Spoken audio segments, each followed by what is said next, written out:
Bonsoir à tous et merci de nous rejoindre. Éliminatoire de la CAN 2015, la liste des Panthères qui devront donc disputer les rencontres du 6 et 10 septembre est connue. Elle a été présentée ce week-end par Jorge Costa accompagné de tout son staff. Bruno Ekouélémanga part de la Ligue 1 française pour la Ligue 2 anglaise. On en parle dans ce programme.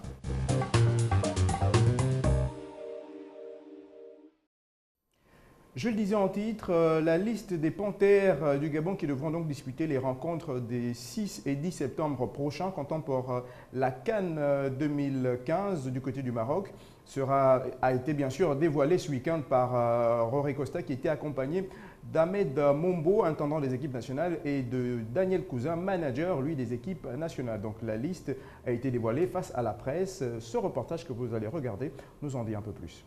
27 joueurs au total ont été retenus par le nouveau sélectionneur national des Panthères du Gabon, Jorge Costa, pour disputer les rencontres du 6 septembre à Libreville face à l'Angola et le 10 septembre au Lesotho, comptant pour les éliminatoires de la CAN Orange Maroc 2015. La liste a été dévoilée face à la presse dans un hôtel de la place par le technicien portugais, accompagné de Serge Ahmed Mombo, intendant des équipes nationales, et Daniel Cousin, manager des équipes nationales. Emmanuel Ndong Mba, Erwin Ngema, Georges Ambouré. Milieu, Boko, Ibrahim Ndong.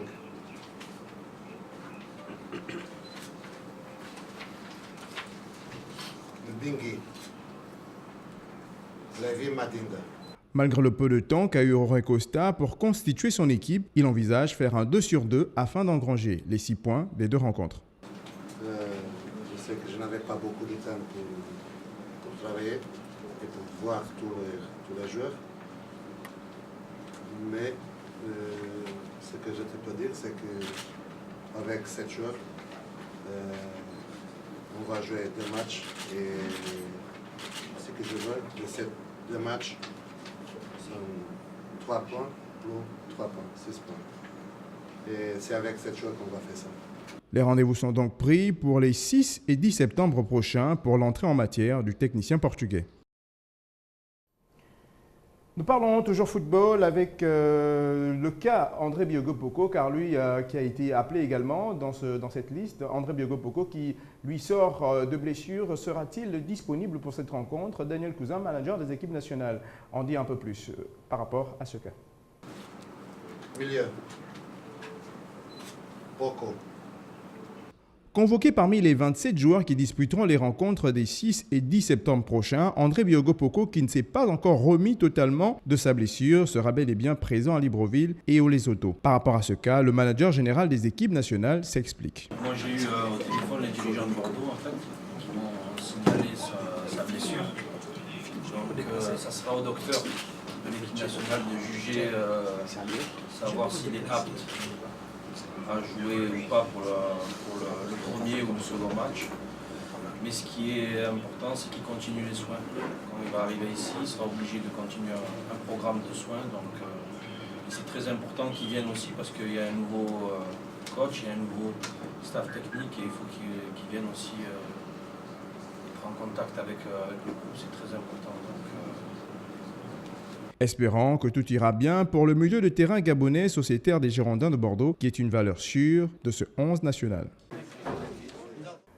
Nous espérons bien sûr que ces deux rencontres permettront au Gabon d'être définitivement qualifié pour cette CAN Maroc 2015.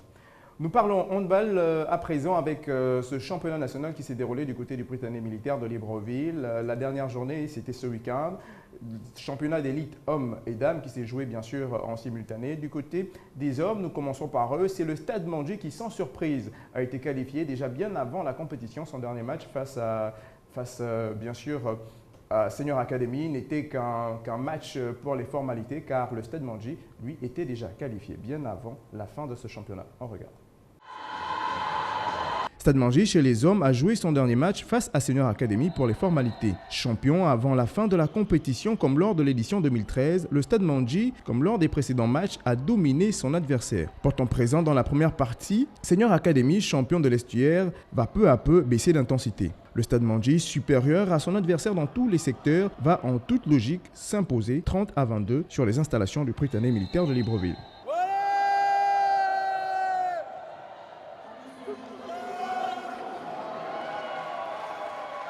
On prenait les matchs comme ils venaient, chapitre par chapitre, parce qu'on avait l'objectif de remporter la compétition.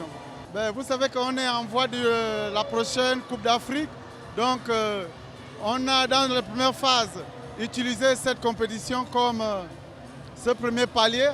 Ensuite, dans 2 semaines, on va amorcer le deuxième palier, c'est-à-dire la deuxième phase de la préparation de la dite Coupe d'Afrique.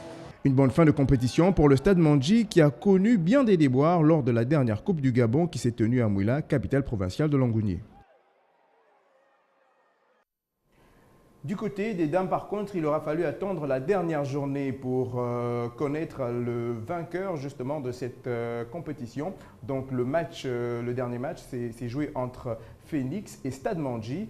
Il a fallu bien sûr, comme je le disais, attendre la dernière journée, mais aussi la dernière minute pour savoir qui serait bien sûr le vainqueur de ce championnat. Donc, ce reportage que nous allons regarder nous retrace l'événement. Le Stade Manji sort de là vaincu, mais bon, qu'à cela ne tienne, c'est le sport qui gagne, c'est bien sûr le handball qui avance. On regarde. Le titre de champion de Ligue Dames s'est joué lors de la dernière journée entre Phoenix, vainqueur de la Coupe, et Stade Manji, champion du Gabon. Un début de rencontre qui sera à l'avantage de Phoenix qui, à la pause, va mener au score 7-2 grâce à plusieurs contre-attaques et des 7 mètres réussis. À 30 minutes de jeu, à peine 9 buts marqués. À 15 minutes de la fin de la rencontre, Stade Manji va resserrer sa défense et revenir à 2 points d'écart. Le Stade Manji va tenter de revenir à la marque en procédant par des assauts répétés dans le camp de Phoenix. Elle va toutefois réduire le score, mais c'était sans compter avec la détermination de l'équipe de Phoenix qui a su maîtriser la rencontre et l'emporter au final 17-12.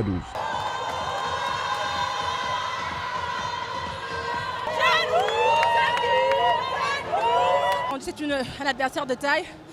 À Mouila, ce sont les vice-championnes, nous sommes les championnes. On se rencontre ici, nous nous connaissons de part et d'autre. Ce qui fait que c'est un peu plus difficile de jouer face à elle et elle face à nous. Mais c'est comme je dis toujours, que les meilleurs gagnent. Vous avez regardé le match comme moi et nous avons vu certaines erreurs de la part de ceux qui ont officié le match. Et bon, c'est vrai qu'à un moment donné, nous avons aussi relâché pour cause de fatigue, mais bon, c'est le jeu. On reste toujours fair play. À l'issue de cette défaite, le Stade Manji perd donc son titre de championne du Gabon. C'est sur cette page de handball que nous refermons la page nationale pour nous retrouver, allez-je dire, à la page internationale.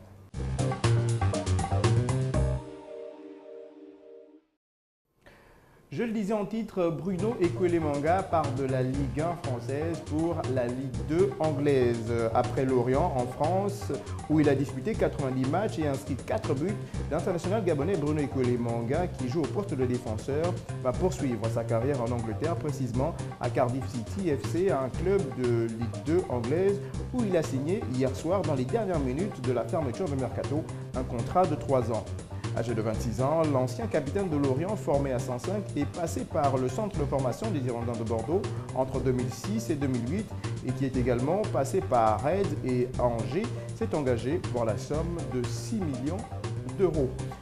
C'est un transfert qu'on ne comprend pas forcément car Bruno Ekwelemanga était encore sous contrat avec Lorient jusqu'en fin de cette année. Il avait la possibilité d'attendre et bien sûr être dans un club de première division toujours, que ce soit en Angleterre ou dans un autre championnat. Mais bon, on y reviendra un peu plus tard par rapport à ce choix de Bruno Ekwelemanga.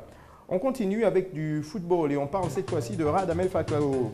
Radamel Falcao qui est bien sûr du côté de Manchester United en prêt. Donc Manchester United a accepté les conditions de Monaco pour se faire prêter Radamel Falcao sous réserve de la visite médicale et d'un accord direct avec l'attaquant colombien. Les Red Devils, pas engagés sur la scène européenne, devraient débourser environ 10 millions d'euros pour obtenir le prêt d'1 an du buteur de 28 ans blessé lors de la seconde partie de la saison 2013-2014, mais déjà auteur de 2 buts en 3 matchs en Ligue 1. Et l'option d'achat, allais-je dire, serait fixée à 55 millions d'euros. Aucun des deux clubs n'a officiellement confirmé cette information, reprise par l'essentiel des médias britanniques, dont la BBC et Sky Sport. Ce week-end, le joueur également courtisé par le Real de Madrid, Manchester United ou encore Arsenal n'a pas pris part à la rencontre de Ligue 1 face à Lille.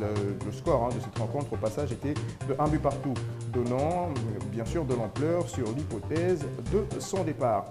On espère bien sûr que Radamel Falcao pourra trouver son compte, soit en restant à Monaco ou pourquoi pas en s'envolant lui aussi du côté du championnat anglais, donc à Manchester United.